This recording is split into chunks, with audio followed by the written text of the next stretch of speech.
Olá, meu irmão, minha irmã, que grande alegria é mais uma vez poder encontrar você aqui no nosso canal do YouTube da Missão Aviva-nos para mais um Evangelho do Dia. Olha, se você ainda não faz parte do nosso canal, se inscreva, ative o sininho da notificação e aproveite também para compartilhar para todas as pessoas que você conhece. Hoje nós vamos trazer mais uma reflexão para o Evangelho do Dia, quarta-feira, dia 21 de fevereiro, primeira semana da Quaresma. Aliás, eu quero perguntar para você como é que está sendo a sua preparação para a Páscoa de Nosso Senhor. Qual foi a penitência que você assumiu para a sua vida? O que você tem feito para ajudar nessa ascese espiritual? É importante separarmos um momento do nosso dia para a oração, para mergulharmos na Palavra de Deus, para fazer um exame de consciência, para também fazer atos de caridade, porque isso é muito importante e isso nos aproxima de Deus. Nós estamos num caminho de conversão, identificar onde nós estamos errando em nossa vida e buscar melhorar. Meu irmão, minha irmã, o Evangelho do dia de hoje está no livro de São Lucas, Evangelho de São Lucas, no capítulo 11, versículos do 29 ao 32. Vamos ler? Diz assim a palavra do Senhor hoje para nós. Afluiu o povo e ele continuou. Esta geração é uma geração perversa. Pede um sinal, mas não lhe dará outro sinal, senão o sinal do profeta Jonas. Pois como Jonas foi um sinal para os ninivitas, assim o Filho do Homem o será para esta geração.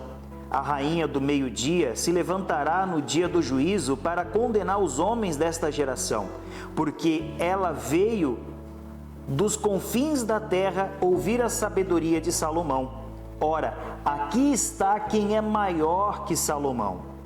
Os ninivitas se levantarão no dia do juízo para condenar os homens desta geração, porque fizeram penitência com a pregação de Jonas. Ora, aqui está quem é mais do que Jonas.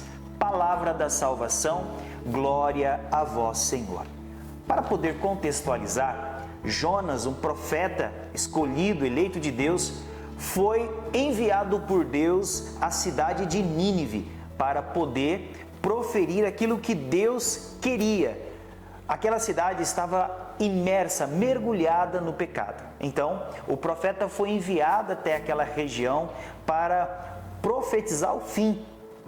Mas, quando o povo ouviu o profeta, se arrependeram, fizeram penitência, desde o rei até o mais pequeno daquela localidade.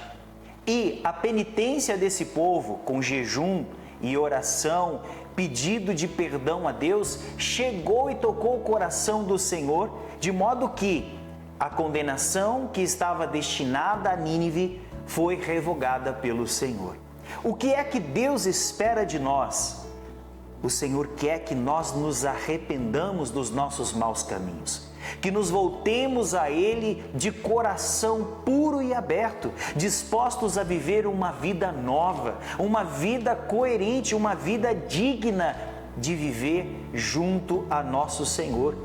Se nós hoje temos os nossos pecados, se nós hoje temos as nossas falhas, é hora de identificá-las e pedir a misericórdia do Senhor, fazer penitência, rasgar os nossos corações. Por isso, meu irmão, minha irmã, é muito importante a prática do jejum. O jejum nos ajuda a dominar os nossos sentidos, os nossos impulsos. O jejum nos aproxima de Deus. O jejum faz com que, no reconhecimento das nossas misérias, nós nos colocamos diante do Senhor e pedimos misericórdia, Senhor, porque eu sou pecador, porque eu sou indigno de estar na sua presença. Cada um de nós temos em nós os germes da concupiscência. Nós lutamos para fazer o bem, mas acabamos por fazer o mal. O pecado é bom, se não fosse bom, ninguém pecaria. mas precisamos fugir dele, precisamos fugir do pecado. E uma vez que nós pecamos, o que acontece? Nós fugimos de Deus. Você lembra o episódio do pecado original, Adão e Eva no paraíso? Quando eles desobedeceram a Deus e pecaram, o primeiro ato foi esconder-se da presença do Senhor.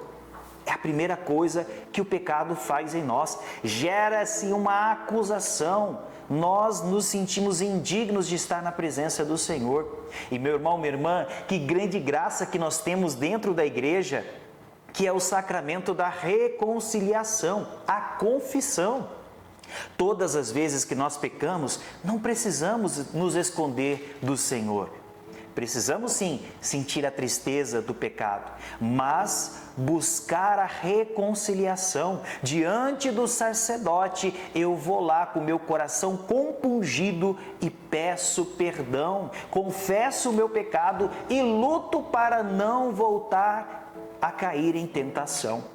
Desta forma, quando nós confessamos, eu não sei se você já viveu essa experiência, se você não viveu, eu convido você a viver essa experiência, e o bom católico precisa confessar, como manda a igreja, pelo menos uma vez ao ano, no tempo da Páscoa, ou quando houver a necessidade da confissão. Quando você vai para o confessionário e você sai de lá, depois de ter confessado, você percebe que você sai em paz e você sai numa leveza tamanha. Porque naquele momento o sacerdote em persona Christi, ele perdoa os nossos pecados. E então somos religados ao céu e voltamos a ter comunhão com Deus. Meu irmão, minha irmã, não dá para viver distante do Senhor.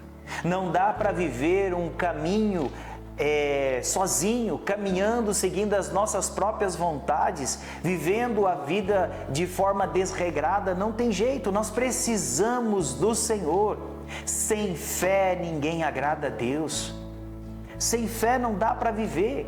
Eu fico imaginando essas pessoas que vivem a vida de forma autônoma, tomando as suas próprias decisões, não buscam a Deus, não vão à igreja, não se convertem, vivem uma vida totalmente desregrada. Essas pessoas, se você observar, você vai perceber que há um semblante de tristeza, porque a verdadeira alegria, a verdadeira paz, nós só encontramos quando nós estamos em Deus, em comum união.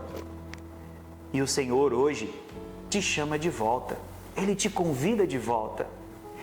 Como diz Jesus a Santa Faustina, isso está relatado em seu diário, ele disse na revelação que o maior de todos os pecadores é merecedor do abismo da sua misericórdia. Basta nós olharmos no momento da crucifixão, Jesus crucificado em meio a dois ladrões, e você vai perceber que um daqueles se arrependeu e disse ao Senhor: lembra-te de mim quando chegares no teu reino. E o Senhor, então, naquele momento, misericordioso como é, Ele disse: ainda hoje estarás comigo no paraíso. E a gente precisa ter em mente que a morte de cruz naquele tempo era dada ao pior dos piores bandidos. Então, quando se há arrependimento, independente do tamanho do pecado, o nosso Senhor é misericordioso o suficiente para perdoar aquele que está com o coração contrito, arrependido e humilhado. Eis o momento em que o miserável se encontra com a misericórdia. Que bom que nós temos esta grande graça. É preciso, para nos mantermos em pé, ter práticas oracionais, ter vida de oração, busca pelos sacramentos, como eu disse, o sacramento da reconciliação, penitência, jejum, mortificação. Isto nos ajuda a crucificar a nossa carne, a dominar os nossos impulsos, para que daí então possamos ter uma vida de fato digna de estar na presença do Senhor e de poder um dia entrar no reino dos céus. Precisamos também ter em mente que o tempo que nós vivemos hoje aqui, esse mundo terreno, essa nossa vida que temos, ela é passageira. Mas nós precisamos dela, de viver bem aqui, para poder merecermos a eternidade no céu. Portanto, é hora de voltar o nosso coração a Deus, olhar para a nossa vida e ver o que precisa mudar, como eu estou vivendo a minha fé e pedir a graça do Espírito Santo, a intercessão da Virgem Maria e dos nossos amigos, os santos de nossa devoção, para que tenhamos condições de viver dignamente neste mundo, sendo um sinal do céu aqui na terra. A vontade de Deus para cada um de nós é que sejamos santos. Meu irmão, minha irmã, que Deus abençoe você. Nós estamos nesse tempo refletindo o Evangelho do dia aqui no canal da Missão Aviva-nos com o propósito de aproximar você de Jesus. Então, se o Evangelho de hoje, se a nossa reflexão de hoje fez sentido para você, eu peço para que você deixe o seu like, o seu joinha, porque isso nos ajuda com o nosso apostolado, e também compartilhe para as pessoas que vieram ao seu coração ou à sua mente, que você sabe que precisa desta mensagem. Que Deus abençoe você e até amanhã, o nosso próximo encontro.